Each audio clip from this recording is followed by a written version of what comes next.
അമേരിക്കയ്ക്ക് മുൻപിൽ കീഴടങ്ങേണ്ട, കഠിനമായി അവരെ പ്രഹരിക്കുകയാണ് വേണ്ടത്. ഇറാൻ്റെ ആത്മീയ നേതാവ് മുജ്തബ അലി ഖംനായിയുടെ അവസാന സന്ദേശം എന്ന തരത്തിലാണ് ഇറാൻ റവല്യൂഷണറി ഗാർഡ് കോർപ്പ് ഇത് പ്രസിദ്ധീകരിച്ചത്. അവരുടെ എക്സ് പ്ലാറ്റ്ഫോമിലും ഈ വിഷയവുമായിട്ട് ബന്ധപ്പെട്ട കാര്യത്തെക്കുറിച്ച് കൃത്യമായിരിക്കുന്ന വിശദീകരണം നൽകുന്നുണ്ട്. നിലവിൽ അമേരിക്കയെ വിശ്വസിച്ചുകൊണ്ട് ഏതെങ്കിലും ഒരു കരാർ പത്രത്തിൽ ഒപ്പിട്ടാൽ തീർച്ചയായിട്ടും അവർ ചതിക്കുകയും വഞ്ചിക്കുകയും ചെയ്യും. ചരിത്രത്തിൽ കരാർ വ്യവസ്ഥ പാലിക്കാത്ത രണ്ട് രാജ്യങ്ങളെ ലോകത്തുള്ളൂ. അതൊന്ന് ഇസ്രായേലാണ്, രണ്ടാമത്തെ അമേരിക്കയാണ്. അതിനാൽ തന്നെ നമ്മുടെ ദേശത്തിന് നേരെയോ സംവിധാനത്തിന് നേരെയോ സ്ഥാപനത്തിന് നേരെയോ വ്യക്തികൾക്ക് നേരെയോ ഏതെങ്കിലും ഒരു തരത്തിലുള്ള ആക്രമണം അമേരിക്കയുടെ ഭാഗത്തുനിന്ന് വരികയാണെങ്കിൽ പ്രത്യേകമായിരിക്കുന്ന നിർദ്ദേശത്തിൻ്റെ കാര്യമില്ല, കനത്ത രീതിയിലുള്ള ശിക്ഷ അവർക്ക് മേലെ നമ്മൾ പ്രയോഗിക്കുക തന്നെ വേണം എന്നുള്ളതാണ് സൈനിക മേധാവികൾക്ക് ആയത്തുള്ള മുജ്തബ അലി ഖംനായി അവിടെ ഇറാൻ്റെ ആത്മീയ നേതാവ് നൽകിയിരിക്കുന്ന മുന്നറിയിപ്പ് എന്ന വിവരമാണ്. ഇറാൻ അമേരിക്കയ്ക്കും സമർപ്പിച്ച പരസ്പരം അങ്ങോട്ടും ഇങ്ങോട്ടും സമർപ്പിക്കപ്പെട്ട കരാർ വ്യവസ്ഥയുടെ അവസാന ഭാഗമായി ഇറാൻ പ്രതികരിച്ചത്. അമേരിക്ക കുറേ കാര്യങ്ങൾ എഴുതിവിട്ട് പാകിസ്ഥാൻ മുഖാന്തരം തങ്ങളെ ഏൽപ്പിച്ചുകൊണ്ട് കാര്യമില്ല. അടിസ്ഥാനമായിരിക്കുന്ന തങ്ങളുടെ വിഷയങ്ങൾ എന്താണെന്ന് മനസ്സിലാക്കാതെ ഈ പ്രശ്നത്തിന് പരിഹാരമുണ്ടാവുകയില്ല എന്ന കാര്യം അദ്ദേഹം തുറന്നു പറഞ്ഞു. ഇപ്പോൾ ഒരു നിർദ്ദേശം കൂടി ഇറാൻ മുന്നോട്ട് വച്ചിരിക്കുകയാണ്. ഞങ്ങൾ മുന്നോട്ട് വെക്കപ്പെട്ട നിർദ്ദേശത്തോടൊപ്പം വളരെ പ്രാധാന്യമുള്ള ഒരു നിർദ്ദേശം കൂടി മുന്നോട്ട് വെക്കുന്നു. അത് കരാർ ലംഘനവുമായിട്ട് ബന്ധപ്പെട്ട് നിങ്ങളിപ്പോൾ ചെയ്യുന്ന പ്രവർത്തനങ്ങൾ അവസാനിപ്പിച്ചിട്ടില്ലെങ്കിൽ അതിന് കനത്ത തിരിച്ചടി ഉണ്ടാകും എന്ന് മാത്രമല്ല, ഇവിടെ യുദ്ധവിരാമം ഉണ്ടാവുകയില്ല. അത് ഗസക്കും ലെബനാനും നേരെ കരാർ വ്യവസ്ഥ ലംഘിച്ചുകൊണ്ട് ഇസ്രായേൽ നടത്തുന്ന ക്രൂരമായിരിക്കുന്ന ആക്രമണത്തിൽ ഫലസ്തീനികൾ ഒരു ഭാഗത്തും ലെബനാനുകൾ മറ്റൊരു ഭാഗത്തും മരിച്ചു വീഴുന്നു. ഇത് അംഗീകരിക്കാനോ ന്യായീകരിക്കാനോ സാധിക്കാത്തതാണ്. അതിനാൽ തന്നെ ഈ പ്രവർത്തനം അവസാനിപ്പിച്ചിട്ടില്ലെങ്കിൽ ആ മേഖല കേന്ദ്രീകരിച്ചുകൊണ്ട് തിരിച്ചടി ഉണ്ടാകും. അതോടൊപ്പം തന്നെ ഇറാനും അമേരിക്കയും തമ്മിലുള്ള എല്ലാ കരാർ വ്യവസ്ഥയും കരാർ വ്യവസ്ഥ അംഗീകരിക്കില്ലെന്ന് ഞങ്ങൾ കൃത്യമായി തുറന്നു പറയുകയും ചെയ്യുന്നുണ്ട് എന്നുള്ളതാണ്. വിധേയപ്പെടില്ലെന്ന് തന്നെയാണ് ആത്മീയ നേതാവ് പറഞ്ഞത് എന്ന് ഇതിൻ്റെ തുടർച്ചയായ രീതിയിൽ ഇറാൻ്റെ വിദേശകാര്യമന്ത്രി അബ്ബാസ് അറാഞ്ചി അദ്ദേഹത്തിൻ്റെ എക്സ് പോസ്റ്റിൽ കുറിക്കുകയും ചെയ്തു. ഞങ്ങൾ വിധേയപ്പെട്ടവരല്ല, വിധേയപ്പെടുന്നവരുമല്ല. ചരിത്രത്തിൽ അങ്ങനെ ഒരു സംഭവം പേർഷ്യൻ സാമ്രാജ്യ കാലഘട്ടത്തിലോ ഇറാൻ്റെ കാലഘട്ടത്തിലോ ഉണ്ടായിട്ടില്ല. ആയതിനാൽ തന്നെ യുദ്ധം വളരെ എളുപ്പത്തിൽ അവസാനിപ്പിക്കുക എന്നുള്ള അമേരിക്കയുടെ താല്പര്യം അത് സ്വപ്നം മാത്രമാണ്, യാഥാർത്ഥ്യമല്ല എന്നുകൂടി പറയുന്നു.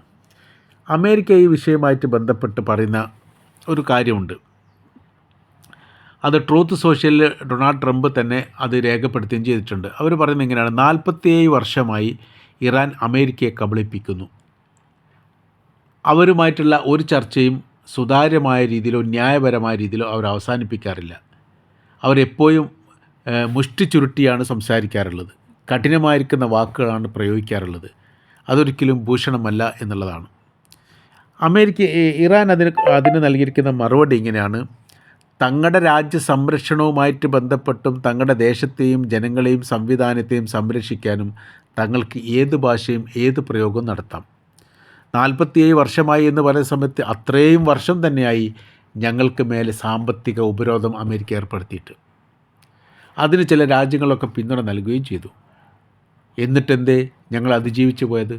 ഞങ്ങളെ സംബന്ധിച്ചിടത്തോളം നിങ്ങൾ സാമ്പത്തിക ഉപരോധം ഏർപ്പെടുത്തുക, അല്ലെങ്കിൽ വേറെന്തെങ്കിലും സംവിധാനം ചെയ്യുക, നയതന്ത്ര ബന്ധം വിച്ഛേദിക്കുക, ഇതൊന്നും ഒരു വിഷയമുള്ള കാര്യമല്ല. അതിജീവിക്കാൻ ഞങ്ങൾ പ്രാപ്തരായി കഴിഞ്ഞു, ഇറാനിയൻ ജനങ്ങൾ അപ്പാടെ. അതിൻ്റെ ദുരന്തം അല്ലെങ്കിൽ അതിൻ്റെ പ്രതിരോധം തീർച്ചയായിട്ടും അമേരിക്ക അനുഭവിക്കേണ്ടി വരും എന്നുള്ളതാണ് അതിനോടനുബന്ധിച്ച് തന്നെ അവർ പറഞ്ഞിരിക്കുന്നത്. ഘട്ടം ഘട്ടമായ രീതിയിൽ വീണ്ടും ചർച്ച നടത്തുക, അല്ലെങ്കിൽ ഘട്ടം ഘട്ടമായ രീതിയിൽ യുദ്ധവിരാമം നടത്തുക എന്നൊക്കെ പറഞ്ഞുകൊണ്ട് അപഹാസ്യരാക്കുന്നത് എന്തിനാണ് എന്ന് ഇറാൻ അമേരിക്കയോട് ചോദിക്കുന്നു. 1 മിനിറ്റ് കൊണ്ട് അവസാനിക്കാവുന്ന യുദ്ധമേ ഉള്ളൂ. ഞങ്ങളുടെ ന്യായപരമായിരിക്കുന്ന കാര്യങ്ങൾ ലോകം അംഗീകരിച്ചതാണ്. ഈ യുദ്ധവുമായി ബന്ധപ്പെട്ട് നിങ്ങൾക്ക് ആരാണ് പിന്തുണ നൽകുന്ന? ഒരു ഇസ്രായേൽ അല്ലാതെ മൂന്നാമതൊരു രാജ്യത്തിൻ്റെ പേര് നിങ്ങൾ പറയൂ. അപ്പോൾ എന്തേ ലോകം നിങ്ങൾ ഒറ്റപ്പെടുത്തിക്കൊണ്ടിരിക്കുന്നു? അതിൻ്റെ കാര്യം നിങ്ങൾ ചതിയന്മാരാണ് എന്നതിനാലാണ്. ലോകത്ത് എവിടെയും ഒരു രാജ്യത്തും നീതി നടപ്പിലാക്കാൻ നിങ്ങൾക്ക് സാധിച്ചിട്ടില്ല. ആ രാജ്യത്ത് പ്രശ്നങ്ങളും വിഷയങ്ങളും സംഘർഷങ്ങളും ഭാവിയിൽ നിലനിൽക്കാൻ പറ്റാത്ത വിധത്തിൽ പ്രശ്നങ്ങളുണ്ടാക്കി തിരിച്ചു പോരുന്ന ഒരു സ്ഥിതി മാത്രമേ എല്ലാ കാലത്തും അമേരിക്ക ചെയ്തിട്ടുള്ളൂ. അതിൻ്റെ തുടർചലനങ്ങൾ ഇറാനിൽ നടത്താൻ വേണ്ടിയിട്ടുള്ള ശ്രമമാണ് നിങ്ങൾ നടത്തിയത്. അതാണ് ഞങ്ങൾ പരാജയപ്പെടുത്തിയത്. ഞങ്ങൾ തീർച്ചയായിട്ടും ഇനിയും പരാജയപ്പെടുത്തും എന്ന് ആ വിഷയവുമായിട്ട് ബന്ധപ്പെട്ട് അവർ പറയുന്നു. ഇപ്പോൾ നിലവിൽ രാജ്യങ്ങളെല്ലാം വലിയ സുരക്ഷാ ഭീഷണി, അറേബ്യൻ രാജ്യങ്ങളൊക്കെ വലിയ രീതിയിലെ സുരക്ഷാ ഭീഷണിയിലാണ് എന്ന് അവിടുത്തെ റിപ്പോർട്ടുകളെ കാണാൻ വേണ്ടി സാധിക്കുന്നുണ്ട്. അപ്പോൾ ആ സാഹചര്യങ്ങൾ സൃഷ്ടിക്കപ്പെട്ടതും അമേരിക്ക തന്നെയാണ്. ഞങ്ങളാരെയും ആക്രമിക്കാൻ പോയിട്ടില്ല, നിങ്ങൾ ആക്രമിച്ചതിൻ്റെ പ്രത്യാക്രമണവും പ്രതിരോധവുമാണ് തങ്ങൾ തീർക്കുന്നത്. നിലനിൽപ്പിന് വേണ്ടിയിട്ട് തീർച്ചയായും ഞങ്ങളത് ചെയ്തേ പറ്റൂ. അറേബ്യൻ രാജ്യങ്ങൾ സുരക്ഷിതമാണെങ്കിൽ അമേരിക്കയുടെ സൈനിക ബേസ് ആ മേഖലയിൽ നിന്ന് ഒഴിവാക്കണം. അതോടുകൂടി പ്രശ്നം തന്നെ അവസാനിച്ചു. അതല്ലാതെ പ്രശ്നത്തിൽ തൊടാതെ, പ്രശ്നവുമായിട്ട് ബന്ധപ്പെട്ട് സംസാരിക്കാതെ അതിൻ്റെ പുറത്ത് നിന്ന് സംസാരിക്കുന്ന സമയത്താണ് ഇത് എവിടെയും എത്താതെ പോകുന്നത് എന്നാണ് ഇറാൻ ആ വിഷയമായിട്ട് ബന്ധപ്പെട്ട് സൂചിപ്പിക്കുന്നത്.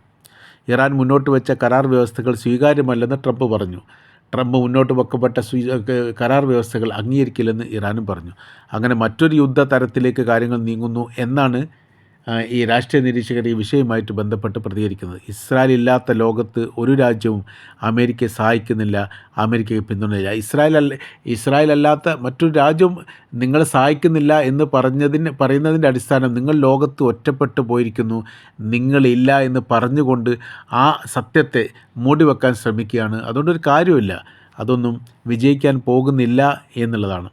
വിധേയപ്പെടില്ല എന്ന് 3 തവണയാണ് ഇറാൻ്റെ ആത്മീയ നേതാവിൻ്റെ വാക്കുകളെ പരാമർശിച്ചുകൊണ്ട് ഈ ഇറാൻ്റെ വിദേശകാര്യമന്ത്രി പരാമർശിച്ച്